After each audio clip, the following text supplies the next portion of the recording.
In 1966, there was a boy named Richard Montanez. He came from a poor Mexican family who worked in a winery with a drunkard as a father. As a minority, he was prone to bullying. The bullies tend to disturb his lunch during recess and wasted his burrito only because it had peas inside, which they said was food for the poor, but despite that, he didn't feel bad about it. He even went to the school the very next day bringing more that he gave to the girl he liked. He also had one of the bullies try the burrito he brought and made him fall in love with the taste. When the other bullies wanted a bite, he made him pay 25 cents for each burrito. Since then, he became a successful burrito seller at school and got a lot of orders. The money Richard collected was finally enough for him to buy chocolate for his desired girl. He then went to the convenience store, intending to buy the chocolate, only to get himself arrested after attracting too much attention for bringing a lot of money with him. During the 60s, the Mexicans were still considered low class and tended to get the wrong judgment. Richard was treated like a criminal by the local police and was arrested. Since then, after a lot of criminal-like treatment he got, he ended up becoming one of them. During the 70s, Richard had grown into a teenager and was familiar with wrong judgment and bad treatment from the police. With long hair and a mustache, Richard became a part of gangsters and drug dealers. He and his girl from elementary school, Judy, who became his girlfriend, seemed to be together always. One day, their relationship went too far and Judy ended up pregnant. Since then, as if he was struck by lightning, Richard had a realization of what he had done this whole time. He realized that he had done wrong, and as time passing, he began to keep his distance from his drug dealer friends. In 1982, Richard and Judy finally married and had 2 children. Richard worked as an electrician who barely met the end of the month. In the end, this family had to rely on Judy's salary working as a shopkeeper, which was still not enough to support the lives of 2 children, and they barely meet the end of the month. While Richard was still looking for a better job, Judy worked as a seller on the street. Felt he needed help to provide for his family, Richard finally returned to his parents' house, where in fact he didn't seem too fond to meet his father. It was shown when he finally met them, he was treated badly by his father. He then went out to meet old friends. Richard wanted to return to selling drugs, but it turned out that Tony Romero, the gang leader, forbade him to return to the streets because he felt sorry for his family. It turned out that Tony was already finished with his dark past too and now worked in a food factory. Knowing that Tony worked in a factory, Richard asked him to find him a position in the company too. Tony then told him to bring his application to his workplace. The next day, Richard came to the food factory, which turned out to be Frito-Lay, a food industry that produced snacks like Cheetos, Lay's, and Doritos.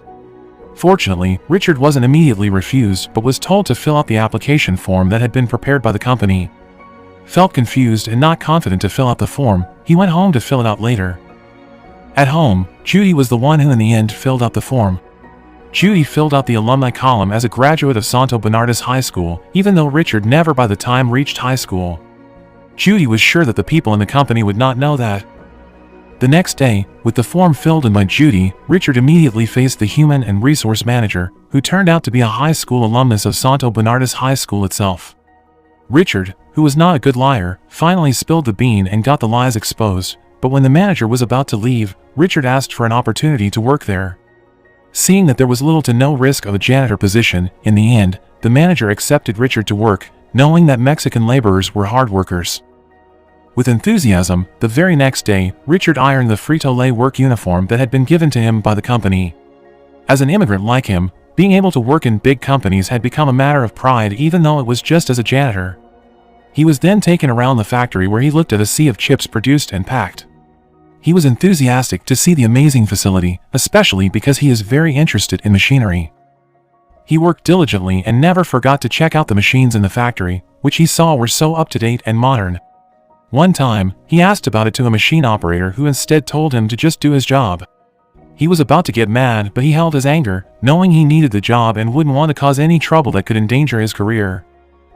One time, when Richard was cleaning, he met an operator whose name is Clarence Baker. He immediately showed his interest in the machinery to Clarence, but thankfully, Clarence respected Richard. Clarence said that he knew about machinery from self-taught learning. Richard got more enthusiasm to keep asking questions, but when the moment was still going on, Tony then came and stopped the conversation. He then apologized to Clarence for the presumptuous behavior of his friend. In the cafeteria, Tony gave an explanation to Richard that low-level employees like them shouldn't just talk to high-class employees if they wanted their position secure, and about Clarence, he was the best machine operator in the company, the most senior of all, but up to 15 years of career, he never got promoted as a plant manager, possibly because of racial problems. Hearing this, Richard was even more intent on studying with Clarence. Although he was grateful for his job as a janitor, he didn't intend to work as a janitor for the rest of his life and had a high dream of becoming successful like Roger Enrico, the CEO of Pepsi Company, who at that time managed and rivaling Coca-Cola. It so happened that the Frito-Lay company was still under the Pepsi Company holding company. Richard then bribed Clarence with special Mexican food to get closer to him. Clarence seemed to understand Richard's intention, who one day wanted to get a better position, so he began to take him as a student. Every day, while cleaning, Richard never forgot to ask about mechanics and Clarence would always give answers. These two people were getting closer and closer, and because of his enthusiasm for learning, Richard was willing to come early and go home late to get additional tutoring from Clarence. His diligence paid off as he was awarded the Employee of the Month. It turned out that life was not as smooth as expected, because when Ronald Reagan became the President of the United States, the economic recession hit the country, and instead of being promoted, Richard had to be grateful that he was still able to survive when Frito-Lay had to downsize the number of employees. During the 8-year period until 1992, Richard had to be satisfied with his job as a janitor as much as possible, since the lower-class Mexican immigrant employees must be able to enjoy what they had, even though their working hours were increasingly limited. Due to a shortage of employees, Richard voluntarily helped with the work of other divisions. One day, while participating in distributing goods, he saw that buyers of their products were only white people with only limited flavors of the products. The company's situation that year was getting worse because sales were decreasing due to the recession, coupled with the competition with the emergence of new products from competing companies. Roger Enrico was so stressed, he panicked and made a motivational video that he gave to each branch company to show to all employees. In the video, Roger Enrico asked his employees to be patient and motivate them to think like a CEO, and gave input to the company. At the Rancho Cucamonga Frito-Lay branch plant, only Richard watched the video. Roger Enrico's words were very evocative for Richard. The sentence that stated to find opportunities behind adversity. That afternoon, Richard picked up his sons from school. He was shocked when he saw that one of his sons was battered. Turned out, he had a fight with his friend after being called a Latino, while the younger one didn't even care. He was proud to have Mexican blood because he loved Mexican food made by his mother, like taco, burrito, carne asada, and others. To cheer up his son, Richard then invited them to snack on elote, a Mexican-style grilled corn covered in spicy seasoning. The kid actually liked it spicy. That very moment, Richard just realized that as Latinos, they really like spicy food. The elote had given him inspiration. When he came home, Richard had come up with an idea that left Judy in question. He intended to make a sample. A spicy seasoned snack that would undoubtedly be able to save his company as well as his job. He then asked his wife to concoct the seasonings. The next day in the factory, Richard conveyed his idea to Clarence. He was sure that the product he made would sell in the market and eventually save the company. He didn't ask Clarence to tell Roger Enrico. He only asked permission to bring home some raw products for him to mix at his house. He wanted to make a sample and later asked everyone to taste it right away. To make an authentic taste, Richard and Judy went shopping for spices at an authentic Mexican shop. They bought all kinds of spices to be used as experimental material. Richard often had to go back and forth to buy the spices ordered by Judy. When they were finished, they ordered Stephen, their youngest son, as a tester. The research to make this spicy taste actually had been done by the Frito-Lay research and development team, but what they concocted were chemicals, a kind of essence. They didn't mix up that delicious flavor with real spices as Richard and Judy did. Richard and Judy did the experiment repeatedly until finally, they discovered the perfect combination that made Stephen addicted to the flavor.